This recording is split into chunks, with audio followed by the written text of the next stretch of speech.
The fantasy football panic meter, 3 weeks into the NFL season. Shawn, we're almost at it used to be the quarter point now with the extra week in the season. I don't know.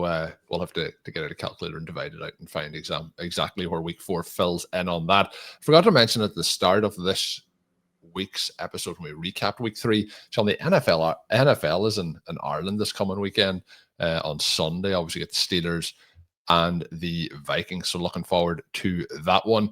But in terms of people being panicked, we don't really have the Steelers or the Vikings players on the docket for this one. But we are going to start off with the Jacksonville Jaguars wide receiver crew. Shawn, Diami Brown, Parker Washington, those sort of guys, they're probably performing for the way that people wanted them, even maybe a Brenton Strange. But when we look at Brian Thomas, we look at Travis Hunter through these opening 3 games of the season, it certainly hasn't been going in the direction that we would have wanted it to go to. What is your kind of level here in terms of, like, Hunter was somebody, I knew there'd be defensive side of the ball play. I knew there would be times where we're looking at him, maybe not having the full complement of offensive snaps. But in terms of where we are at this particular moment in time, I am a lot more concerned than I was 3 weeks ago when I was happy to draft him at his ADP. The other part I'll sprinkle into this is Shane Waldron was with the Seattle Seahawks, and obviously he left town. We get the breakout for JSN last year. Shane Waldron was fired by the Chicago Bears. This year we get a Roma Dunze breakout kind of to start the season. Shane Waldron now with the Jacksonville Jaguars. Anything to look into here? Well, that's obviously not good. I mean, he's not the main perpetrator when we think about what is happening in Jacksonville.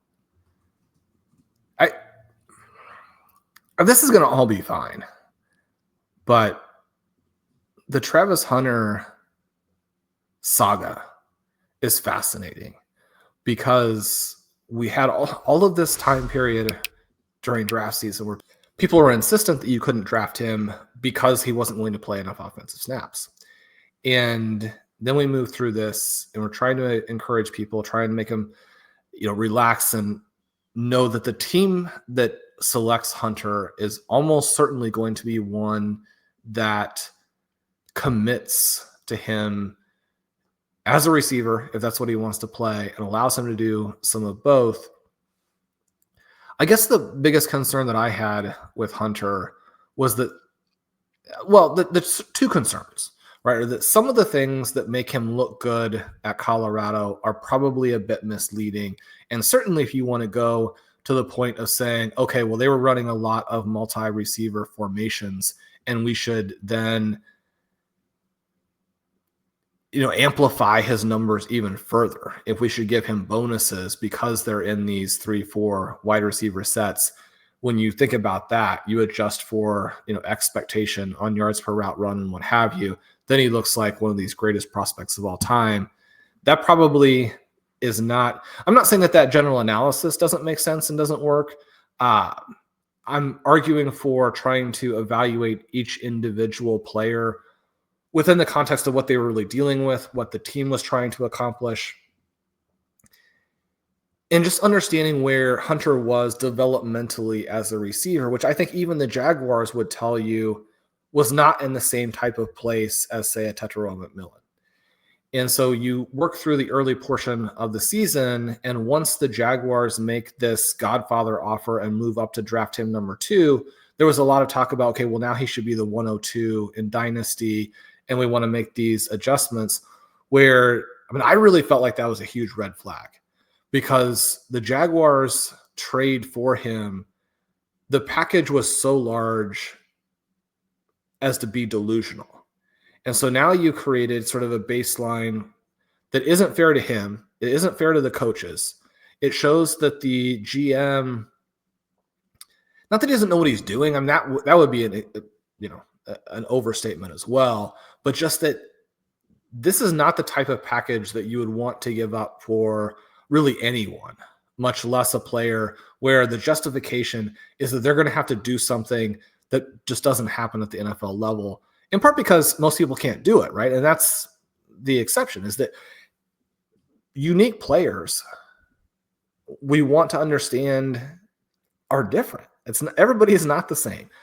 And yet, again, you set up a situation that's difficult for him developmentally, where now we're going to be patient with him on both sides of the ball. It's difficult from a coaching perspective in terms of just even the logistics, much less like how are we going to work him in during the course of the game. And then you layer that into what is always tricky. I mean, you think about even with how fantastic week 3 was for the Bears, and we talked a lot about that in the first show of the week, but they're just coming off of a week 2 where the Lions humiliated them. And so you have this developmental thing. And yeah, Trevor Lawrence has been in the NFL a lot longer, but Trevor Lawrence is not good. And so this idea that suddenly Liam Cohen was going to magically fix all of his issues. I mean, he's 20 for 40 in this game. And part of that is that, and it wasn't just one person, but these guys were dropping passes left and right. And yet in many cases, the play design didn't make sense. In many cases, what they would have accomplished by not having a drop would have been very similar because the throw was short of the sticks. Trevor Lawrence looks as bad as he's ever looked. And I mean, it's tough because you have Parker Washington gets 11 targets in this game, and there are all sorts of reasons why that's a problem. But then Parker Washington was awful. He goes 4 for 34. He contributes to the drop parade. He doesn't give you what a Brian Thomas will give you. I'm hopeful that that 46-yard reception late will get Brian Thomas going because he looked just fully demoralized early in this game, has some additional drops, is playing slower. You know, they're having to force the ball to Bretton Strange. Colm, what are the numbers here on Travis Hunter? I know you've got some stats for us, and in the short term, it doesn't look good. I think the future is still bright for almost all of these guys because, again, it kind of goes back to our thesis at the top of the previous show, where if your coordinator is running an offense that is multiple, that is aggressive, that gets the ball out, you can make a lot more mistakes. And they do win this game because they're playing the Houston Texans. Things are going to be fine. But this was a demoralizing game all the way down to Cam Little missing a field goal. Yeah, Cam Little. I knew that would come up. Shawn, I was trying to keep that under wraps, but Shawn, a big Cam Little guy. But when we look, the other part of this is the quarterback play. And maybe it's a case like we talked there on the last show about the Bears and how it has taken them a little bit of time to get into the kind of new scheme and the new system. And maybe that's also something that we should be factoring in here with the Jaguars. But I kind of thought that would be something that would be like factoring in while the team is still having some positive stuff on offense. But the Travis Hunter stuff, in terms of like week 1, he gets 8 targets. Week 2, he gets 6. This week it's 2 targets. But he goes like from week 1, 10% of the defensive snaps to 60% to this week, 69%. And I know they want to use him on both sides of the ball, but that does like lean back into the people I'm sure who were more, he's going to be a defensive back, or, you know, their victory laps will be very sweet as we exit week 3 here. And we'll see what happens over the course of the season. We may both meet in the middle and it might balance out. But that would be the concern, is like he is not really at this point usable when he's getting 2 targets this week. Like when he's getting 2 and Parker Washington's getting 11, Bretton Strange is getting 7.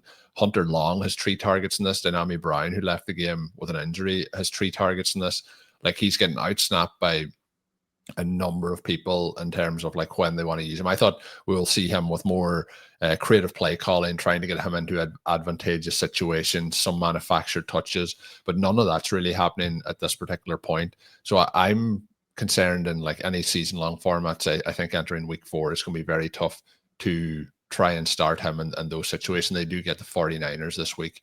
And the other part I was going to mention there is like Trevor Lawrence. There's some like 20 of 40 in this game, Shawn. I know part of that is the wide receivers also not making plays, but 40 pass attempts to have 222 yards, no touchdowns, 1 interception is not impressive in any way. And that's in a game where CJ Stroud struggled mightily with 2 interceptions going his way as well. So I'm concerned about the QB play as well as the wide receiver play, and that's for Brian Thomas. And you made an interesting point there about, you know, playing a little bit slower.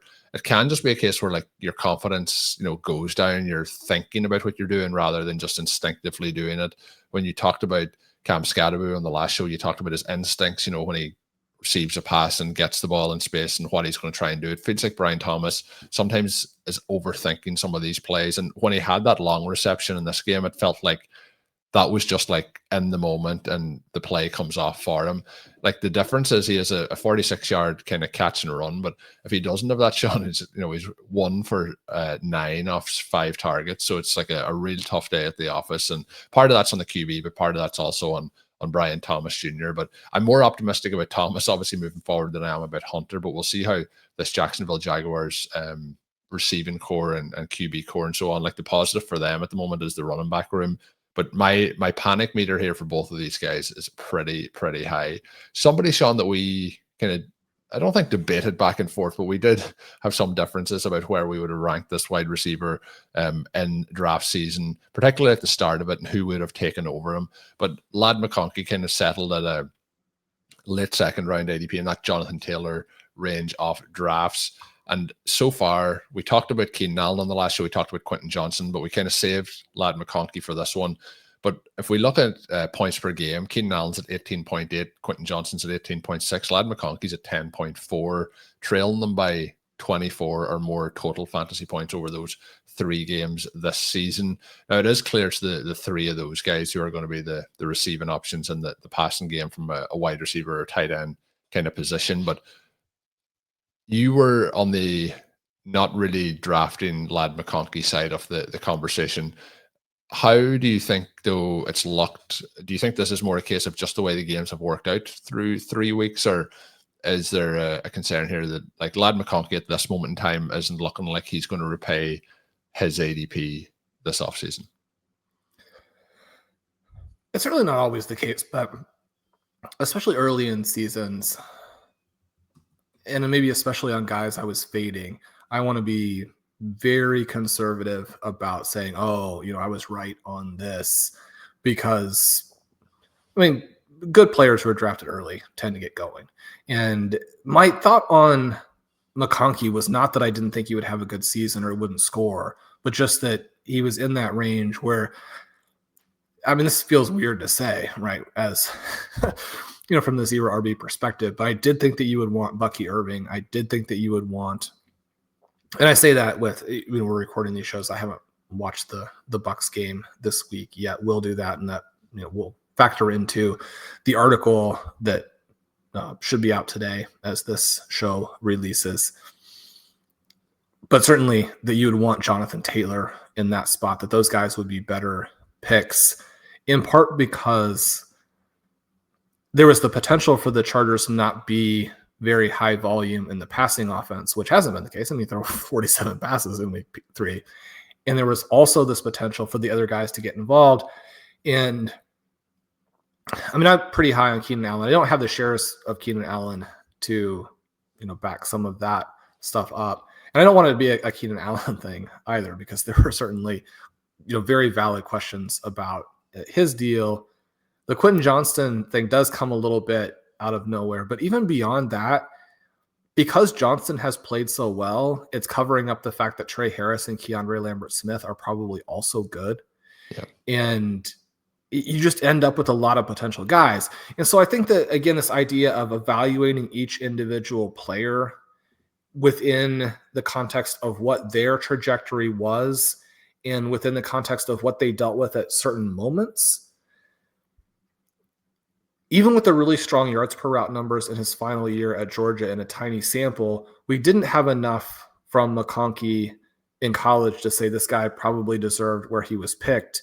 And then you come out and you have this monster rookie season, which in large part was because you got to play with Justin Herbert and there weren't other good players on your team. Now, again, I mean, Johnston was there in many of these cases. So people are like, well, again, I mean, that is kind of a weird dynamic. But playing with Justin Herbert is a big deal. And so now that we have this unlock for some of these other guys, it makes it harder for McConkey. You still see him making important catches. You still see him extending drives. You still see him open.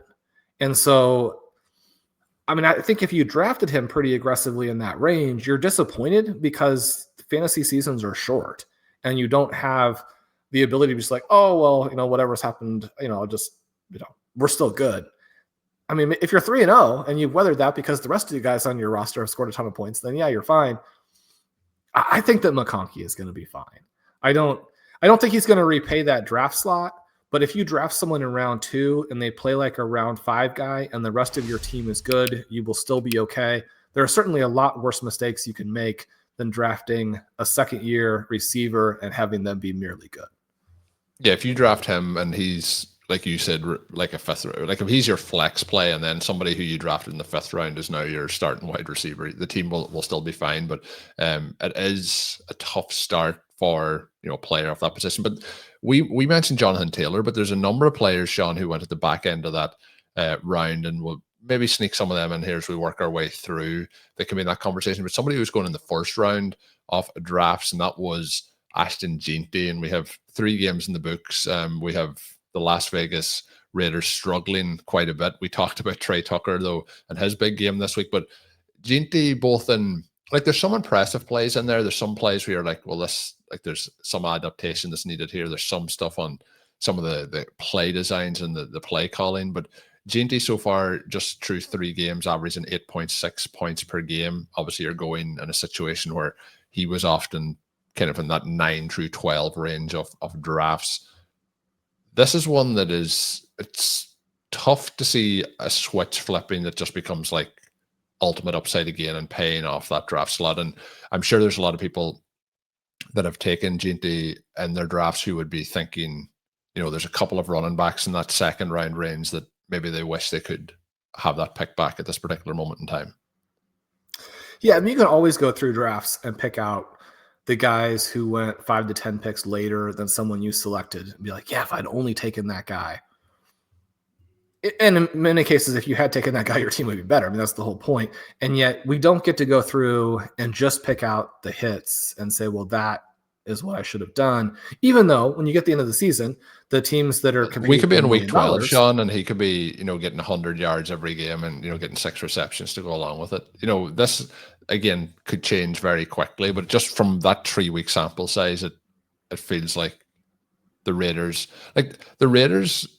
don't feel like they're the worst team in the NFL, where some of these other offenses, when you look at them, they're like, this is like terrible. And there is people in the Raiders also having fantasy production, but it's not going through the stars as we would have thought.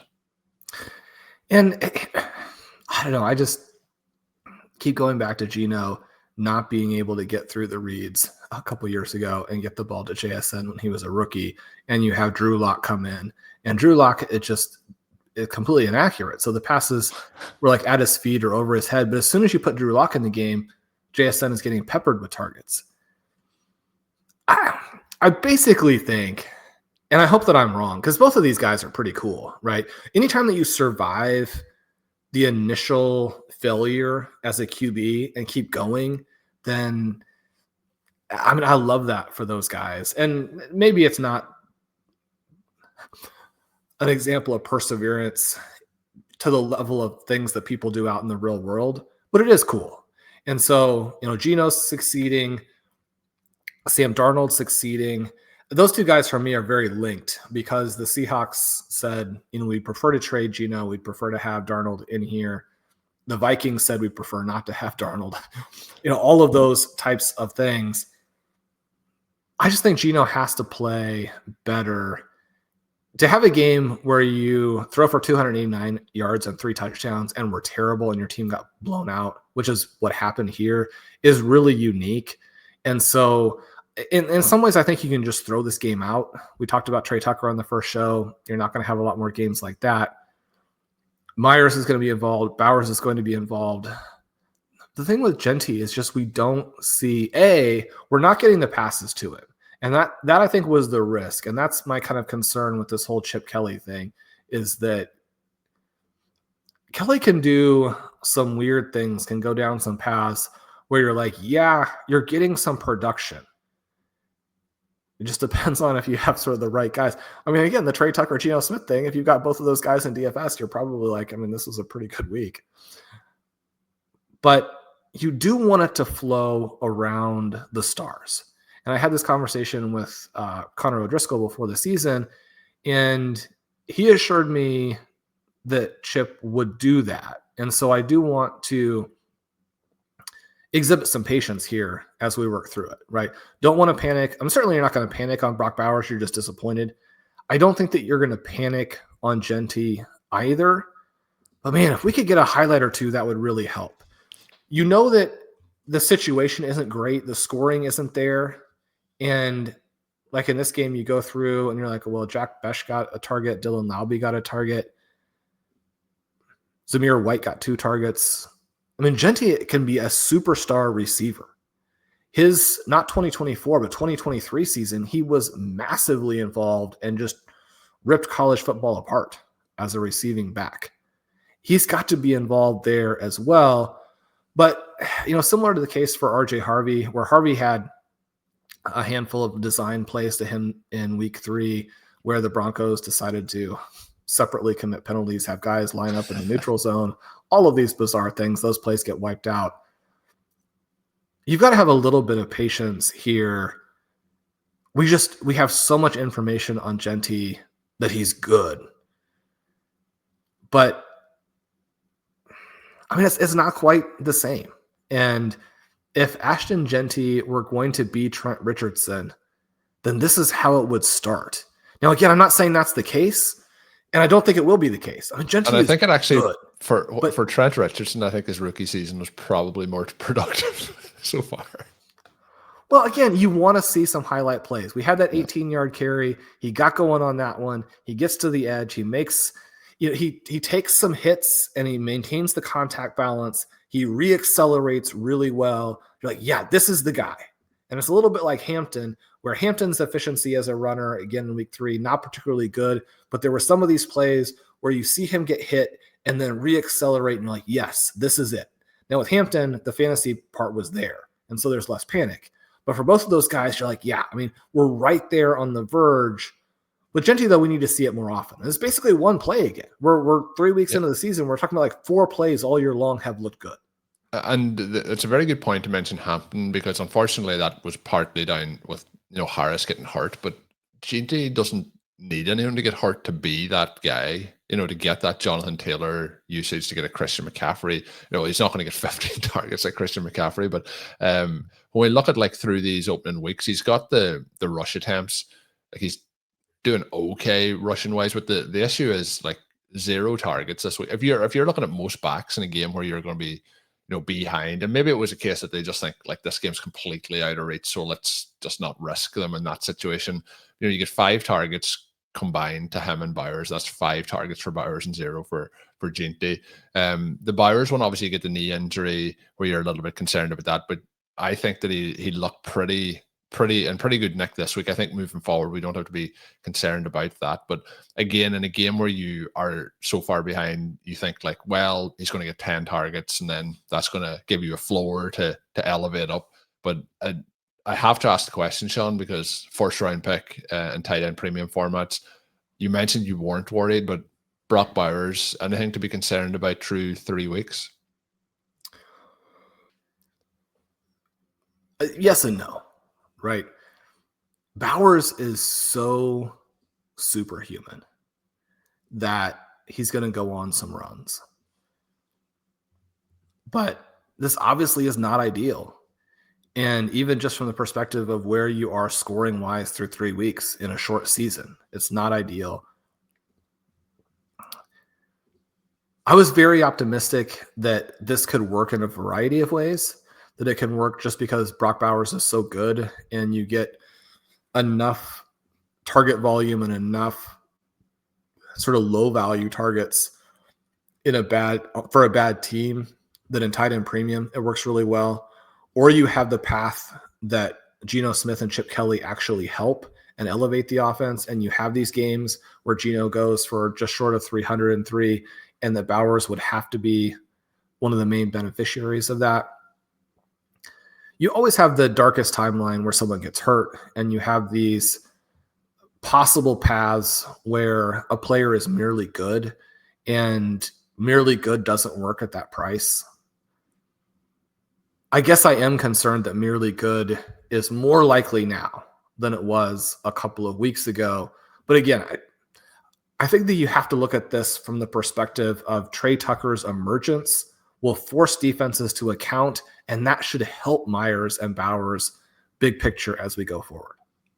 Yeah, I'm not concerned about Bowers at all moving forward. I think there's part of it probably game planning with a potential lingering issue at the knee. I was very disappointed to see the number and how the game played out here for the Raiders against the Commanders, where I thought that they'd be able to target that defense. But yeah, I think Bowers is going to be into that minimum 10 target. And I do think from a play calling perspective, when you're looking at a Bowers, you need to be getting 9 to 10 targets minimum per game to those sort of guys, or I think you're doing yourself a disservice. A bit like we talked about with how the Giants, were trying to use Malik Neighbors. Like, you don't have to use him on just deep targets. Let's get him some balls around the line of scrimmage to try and move the ball. And I think it's down to Chip Kelly and how they're setting that offense up to make sure they're putting these players in the position to succeed. And so far with the players we've gone through, they would be the two that I'd be really saying that it's on the play callers, even though there is part of that. I'm wondering with the play down in Jacksonville as well. Shawn, I know you haven't seen this game yet, but it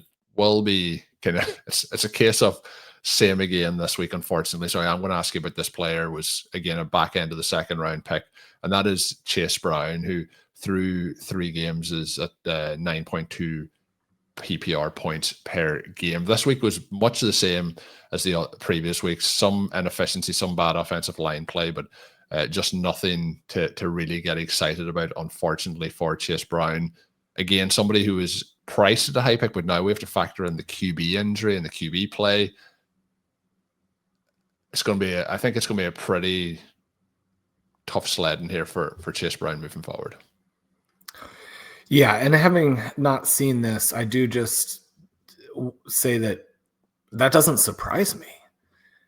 I think that you can manufacture targets to Jamar Chase. Now, it takes Chase's ceiling down too, because part of the thing with Chase is that you have this potential for 15 to 20 touchdowns, and some of those have to be of the long variety. You don't get to 15 to 20 targets by throwing a bunch of passes around the line of scrimmage and saying, go beat people. But you can manufacture points to Jamar Chase, who is one of the best receivers around the line of scrimmage in the NFL. One of the best receivers in that, short area, 5 yards, what have you.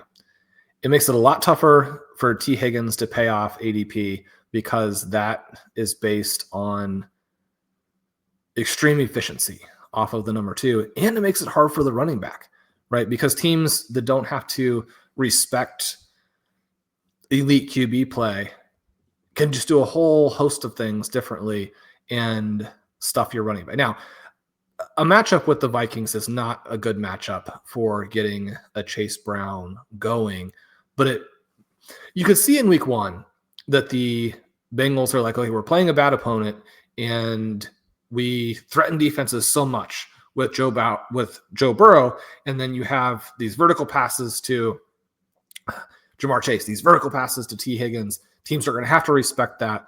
Chase Brown has, world-beating speed. We're going to really emphasize that. That didn't make sense in week 1. And it's, again, a situation where this coaching staff should have been fired. But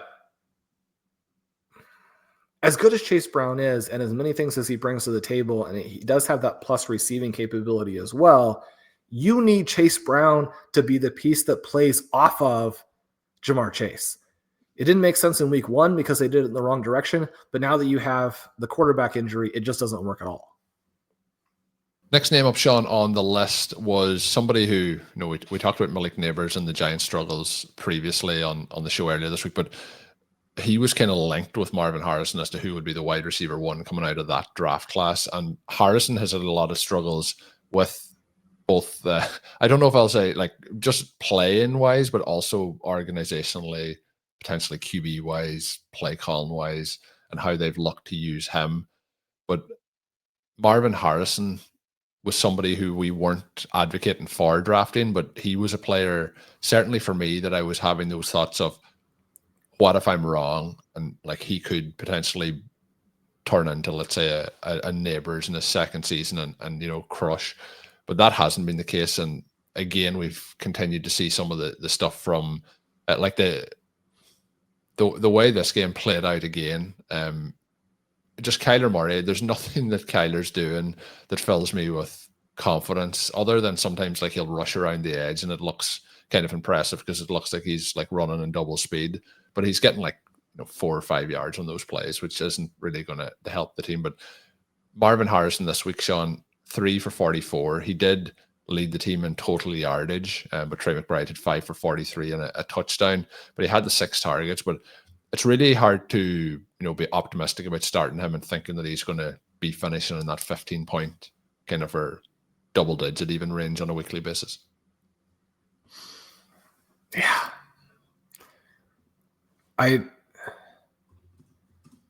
This was a passing attack that was weird because one of the things we talked about after week 1 was that, Kyler Murray is awful.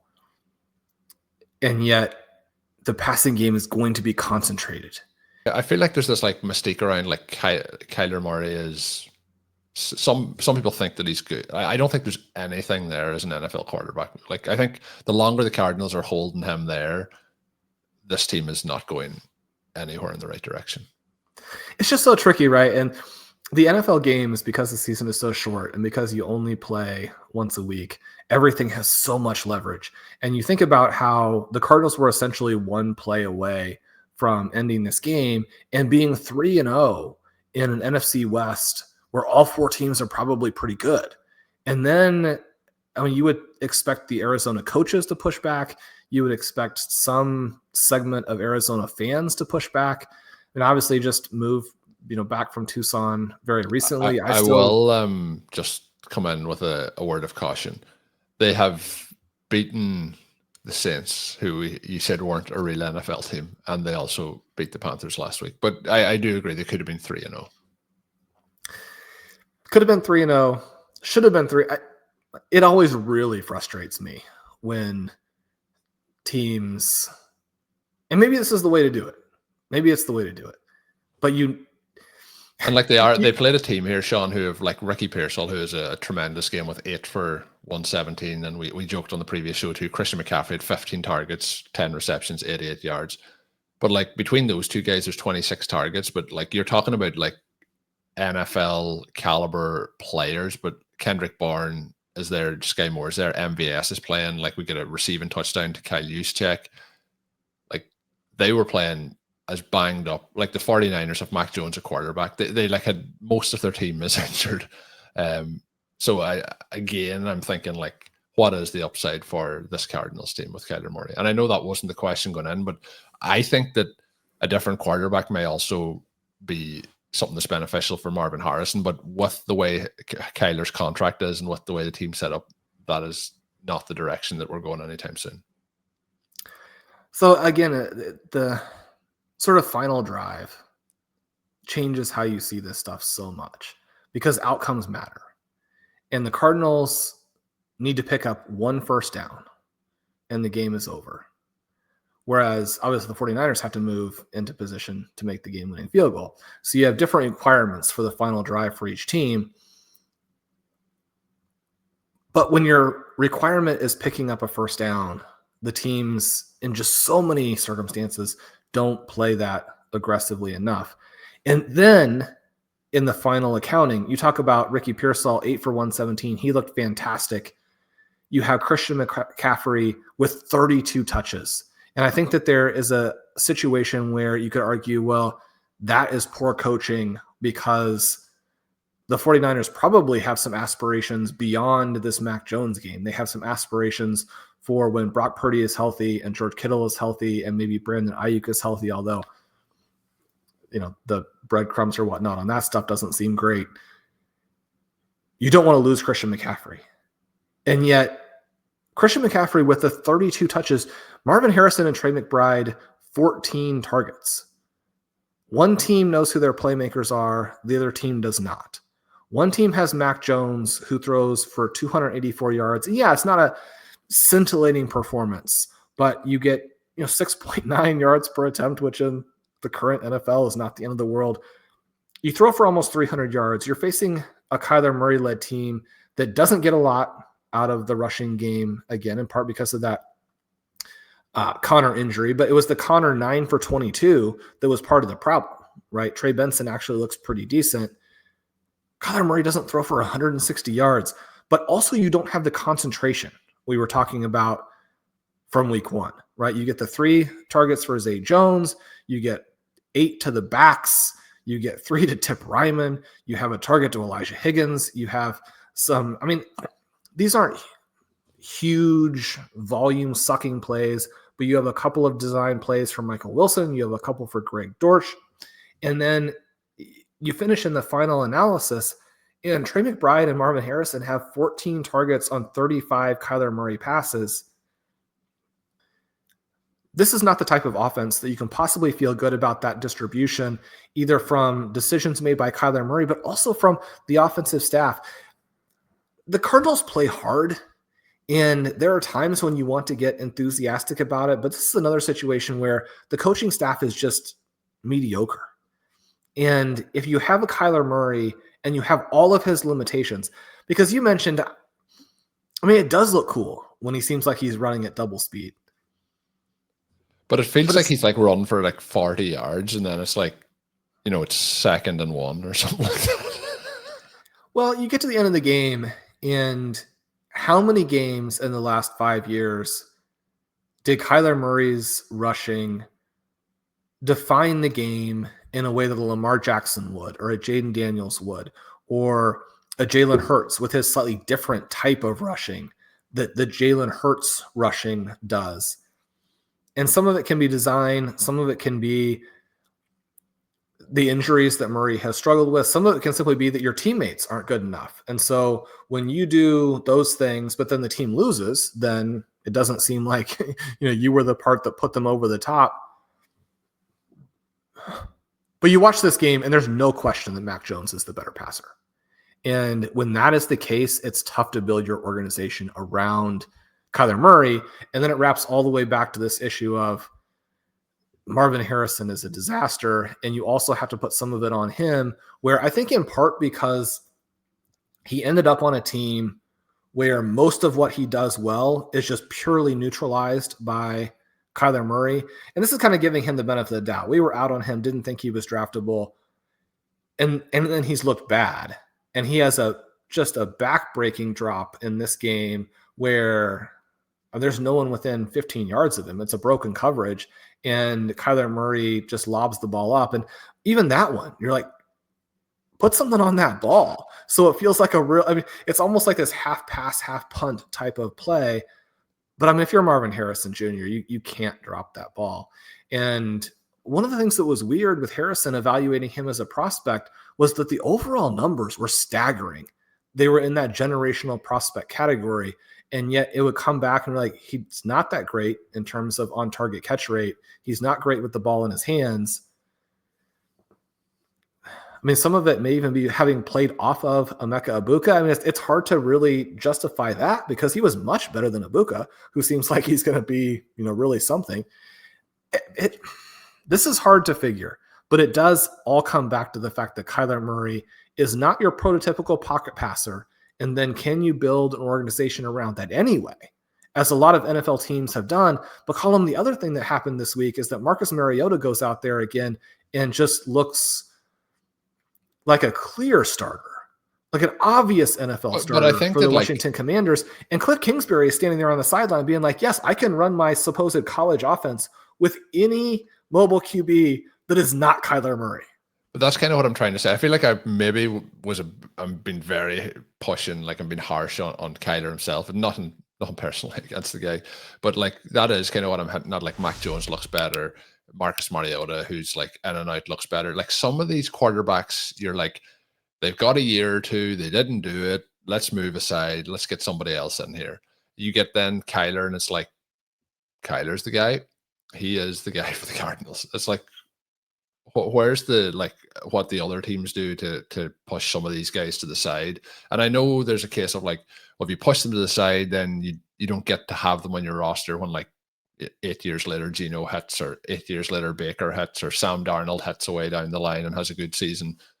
But the thing that I think that's keeping it is that those highlight plays of some of the rushes he had, I think just kind of puts people into, I don't know, there's a different vibe around why people rate him versus what he actually has done in the NFL. But let's move on, Shawn, to a different set of circumstances where we had the Philadelphia Eagles edging this one out very late against the Rams, and the scoreline suggests that they may have won this easier. They get a blocked field goal at the end of this that they take back for a touchdown to widen the score. But there was a couple of games this week, including my Packers, where it comes down to that final kick. The Packers actually had a kick blocked, and then like they could have had that kind of walk-off score kind of situation where there would have been a little bit of time left on the clock, but they get beat. And we're talking about how teams played in certain situations, but they're settling for field goals along the way.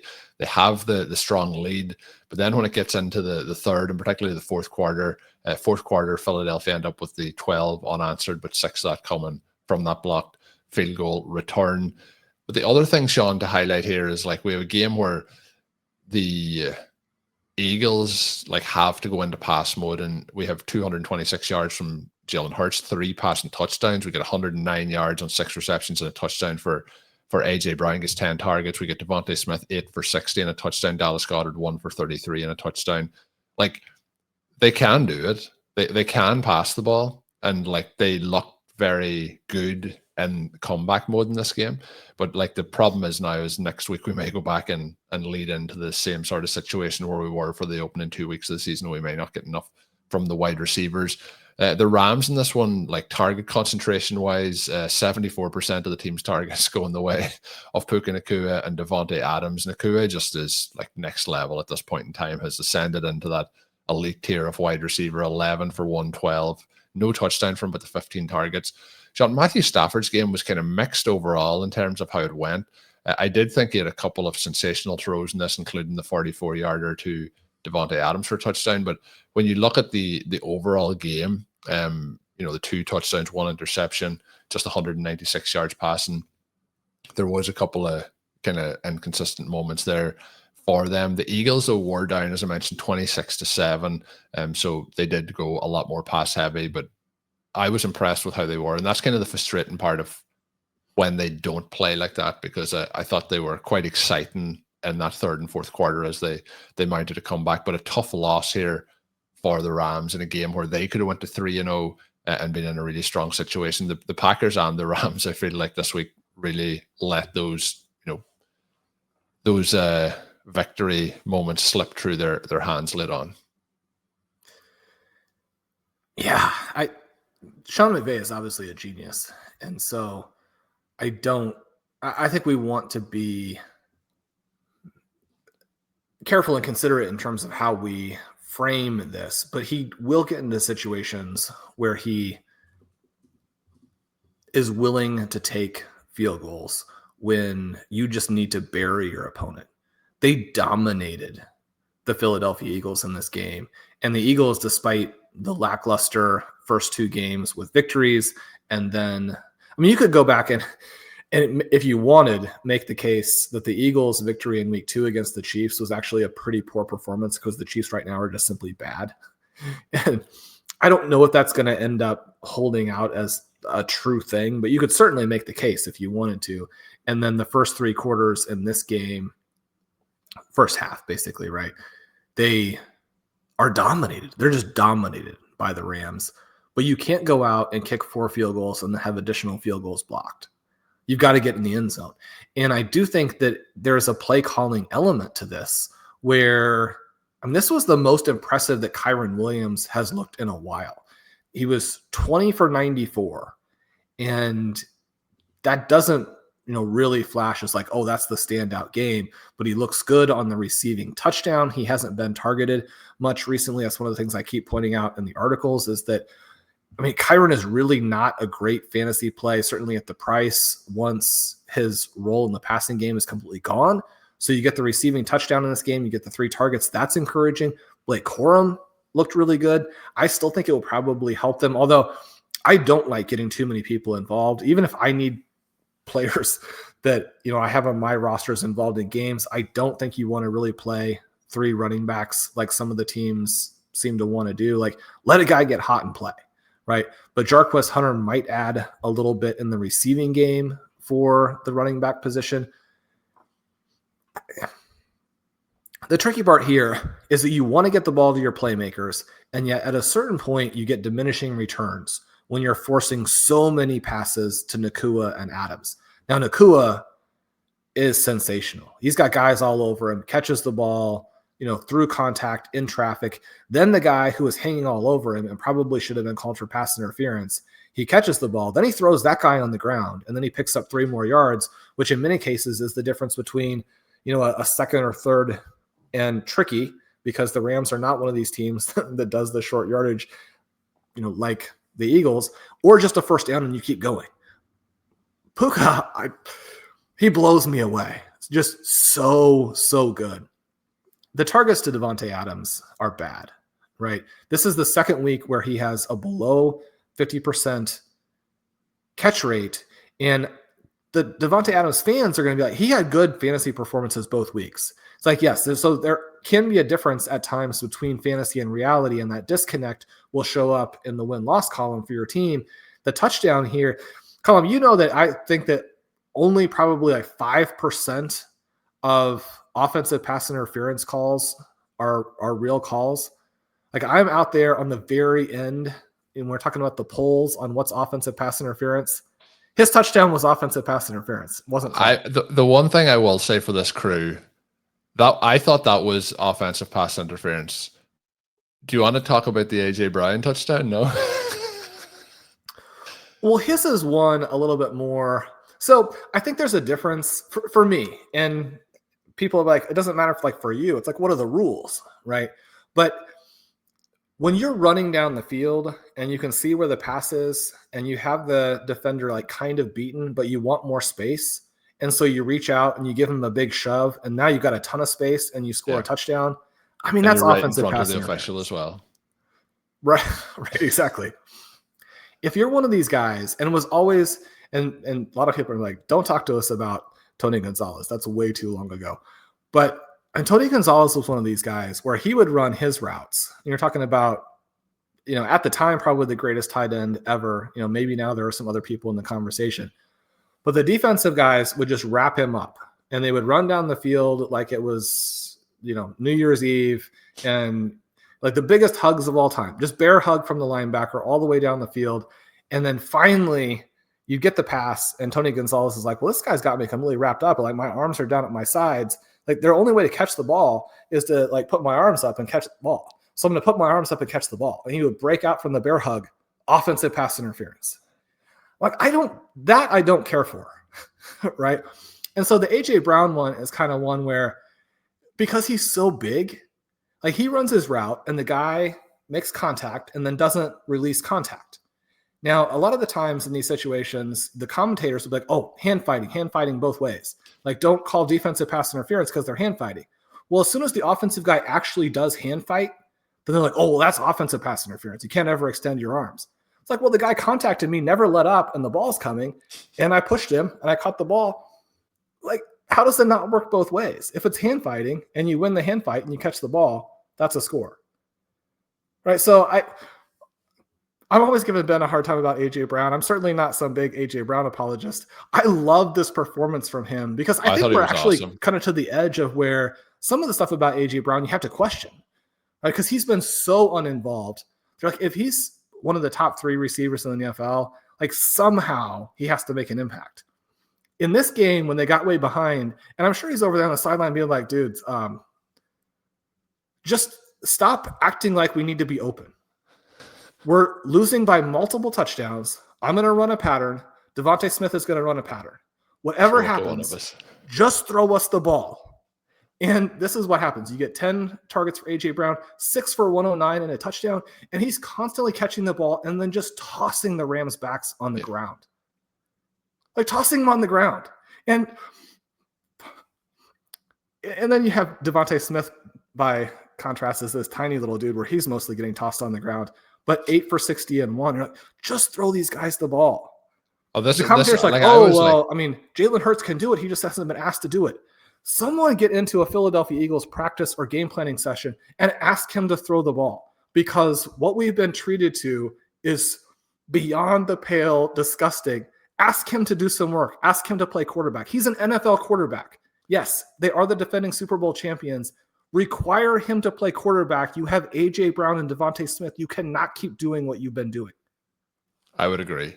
So hopefully that is the case going forward. I don't need them to be like, pass, but I think they will be much more efficient with a little bit more balance. But then they'll say, we've blown teams out many, many times just doing what we do, and let us do. We're the pros here. Let us do it. But that is where we're going to finish up for the second show of the week. Hopefully people have enjoyed listening in. Like to see when Shawn gets animated. If we get like a old school reference to Tony Gonzalez, we didn't get any going back to Barry Sanders in this episode, but sometimes those sneak in as well. But fun times here on RotoViz OT. Drop us a written review on your favorite podcast app. We would appreciate that a lot. And if you want to sign up over at rotoviz.com, you can use the code RVRadio2025 at checkout to get yourself a 10% discount. I'll have some shows this week up on the RotoViz Fantasy Football podcast feed to check those out as well. And until we are back, have a good one.